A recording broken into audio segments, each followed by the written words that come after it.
नमस्कार दोस्तों, मैं श्रीधर राव। आप देख रहे हैं नेताजी डॉट लाइव। जैसे कि आप जानते हैं, नेताजी डॉट लाइव के माध्यम से हमारी ये कोशिश होती है कि हम आपके पसंदीदा नेताओं के दिए गए वक्तव्य और भाषण आप तक पहुंचाएं। और ये वक्त है नेता महासम्मेलन, यानी कि कांग्रेस के 85वें महाधिवेशन। रायपुर से मैं श्रीधर राव बोल रहा हूं और ले चलते हैं आपको उस व्यक्तित्व से मिलाने के लिए जो दिल्ली से यहाँ है, वरिष्ठ पत्रकार डॉक्टर अनिल सिंह। डॉक्टर अनिल सिंह का एक बहुत लंबा अनुभव रहा है राजनीतिक क्षेत्र में और वे एक पॉलिटिकल एडिटर रहे हैं, एडिटोरियल हेड रहे हैं कई चैनलों में। और उनके इसी अनुभव को देखते हुए कांग्रेस के इस महाधिवेशन 85वें अधिवेशन में वे क्या सोचते हैं और किस तरह का कांग्रेस का रोड मैप होने वाला है, उनसे जानने की कोशिश करते हैं नेताजी डॉट लाइव में।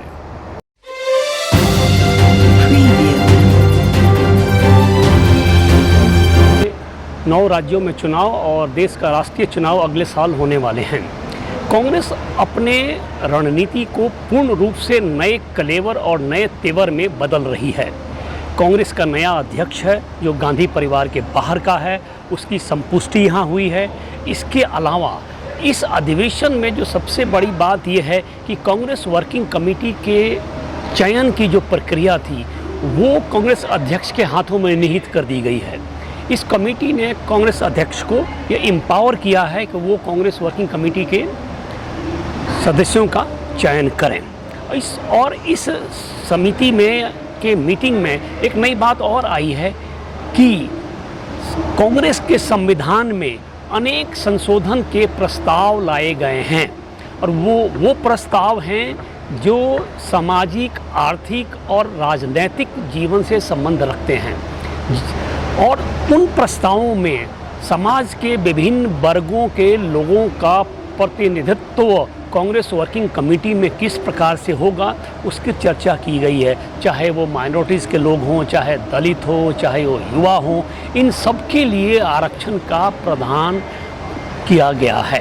तो बहुत से मायनों में ये कांग्रेस वर्किंग कमेटी की जो मीटिंग थी, ये जो अधिवेशन था, ये महत्वपूर्ण है।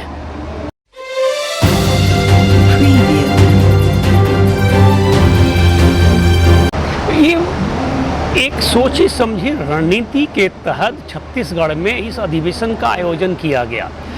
इसके अनेक कारण हैं। पहला कारण यह है कि यहाँ पे कांग्रेस की सरकार है, तो कांग्रेस की सरकार होने से तमाम सुविधाओं को जुटाने में आसानी पड़ी। दूसरा कारण यह है कि इस वर्ष के आखिर में यहाँ विधानसभा का चुनाव होना है। और तीसरा कारण है कि जिस तरीके से इनका मुख्य विपक्षी दल बीजेपी अनुसूचित जनजाति को आगे बढ़ाने की कोशिश कर रहा है, मुहिम कर रहा है, उसको काउंटर करने के लिए छत्तीसगढ़ में ये आयोजन करना आवश्यक था। तो छत्तीसगढ़ का जो मेजॉरिटी वोट है वो शेड्यूल ट्राइब का है। ठीक है, इस मुद्दे को, इस वोट को अट्रैक्ट करने के लिए, प्रभावित करने के लिए इसका आयोजन छत्तीसगढ़ में कांग्रेस पार्टी ने किया।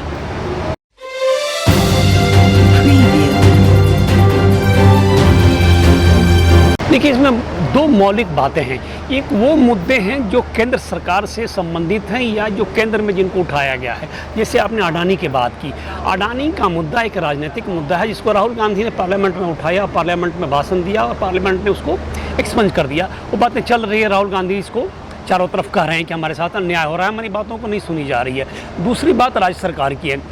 जो कानून और व्यवस्था का मसला है वो राज्य सरकार का है और शुरू से ही छत्तीसगढ़ में कानून व्यवस्था के मामले पे प्रश्नवाचक चिन्ह लगा हुआ है, क्योंकि जो प्रोग्रेसिव फ्रंट के लोग हैं, अल्ट्रा वाम पंथ के जो लोग हैं, वो कैओस करते रहते हैं। तो यहाँ पे आतंकवादी गतिविधियाँ दूसरे रूप से, इंडिजिनस रूप से फैलती रही हैं। यहाँ का आतंकवाद पाकिस्तान वाला नहीं है कि यहाँ आके कर दिया। यहाँ का आतंकवाद यहाँ के लोगों का है, जो वंचित हैं, शोषित हैं, दलित हैं, कुचलित हैं, वो हथियार उठाए हुए हैं। तो इस सरकार की जिम्मेवारी बनती है कि उनसे निपटे। लेकिन आने वाले दिन में, और पिछले कई सरकार, चाहे वो डॉक्टर रमन सिंह की सरकार रही हो या भूपेश बघेल की सरकार रही हो, इस मुद्दे पे सफलता हासिल नहीं की है। ये इशू अभी भी जिंदा रहा। और दूसरी सवाल जो आपने किया, वो इस देश में राजनीतिक प्रतिद्वंदिता की राजनीति चल रही है, प्रतिस्पर्धा की राजनीति चल रही है। सरकारें आ रही हैं, पिछली सरकारों से जो लोग जुड़े हुए थे उनके खिलाफ दूसरी सरकार कार्रवाई कर रही है। ये पहले राजनीति में नहीं होता था, लेकिन ये राजनीति में पनपता हुआ एक नया ट्रेंड है जो विपक्ष को अंदर घुसेड़ दो, जो तुम्हारे विचार से सहमत नहीं हो उनके आवाज़ को दबा दो, उनके एक्रेडिटेशन को कैंसिल कर दो, उनके पत्रकारिता के लाइसेंस को रद्द कर दो। तो ये परंपरा आधुनिक दिनों में प्रफुल्लित देश में हो रही है। इसको प्रतिशोध की राजनीति कहा जाता है।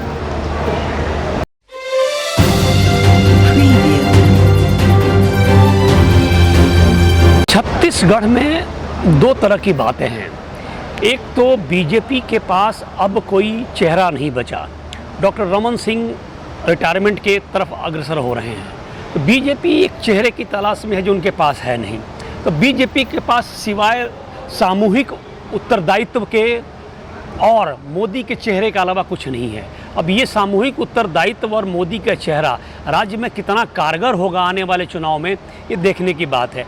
लेकिन जिस सत्य पे, जिस बात पे मोदी को भारत की जनता ने दोबारा चुनकर भेजा, वो अगर सिद्धांत छत्तीसगढ़ में भी लागू होता है कि भाई भूपेश बघेल को एक मौका और दिया जाए, जैसे रमन सिंह को 3 मौके दिए गए, तो बात और बन सकती है। बीजेपी की कमी है कि बीजेपी के पास कोई चारों तरफ से स्वीकार एक चेहरा नहीं है। कल तक एक चेहरा था जिस पे बीजेपी बैंक करती थी और बीजेपी को वो चेहरा जीताता था। आज उस चेहरे का अभाव है।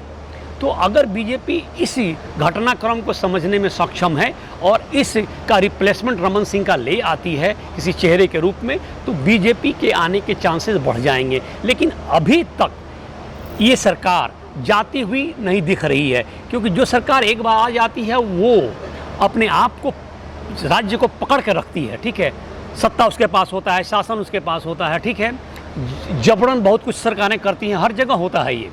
तो अभी हाल में गुजरात में हुआ, आपने देखा गुजरात में किस तरह की सरकार रिपीट हुई। तो बड़ी मुश्किल से सरकारें जाती हैं। कुछ पहाड़ी राज्यों के किस्से और हैं जहाँ पे चुनाव 5 साल के बाद दूसरी सरकारें आ जाती हैं, जैसे हिमाचल हो गया। तो ये चीज़ें हैं। लेकिन छत्तीसगढ़ में अगर बीजेपी एक सर्वमान्य चेहरा प्रोजेक्ट करने में विफल हो जाती है तो भूपेश बघेल की स्थिति मजबूत नज़र आ रही है। आपने देखा क्या कह रहे थे डॉक्टर अनिल सिंह, अपने राजनीतिक अनुभवों को किस तरह से शब्दों के माध्यम से नेताजी.live के माध्यम से वो आप तक पहुंचाने की कोशिश कर रहे थे। हमारे इस चैनल में बने रहने के लिए हमारे चैनल को लाइक करें, शेयर करें, सब्सक्राइब करें। मैं हूं आपका दोस्त श्रीधर राव। नमस्कार।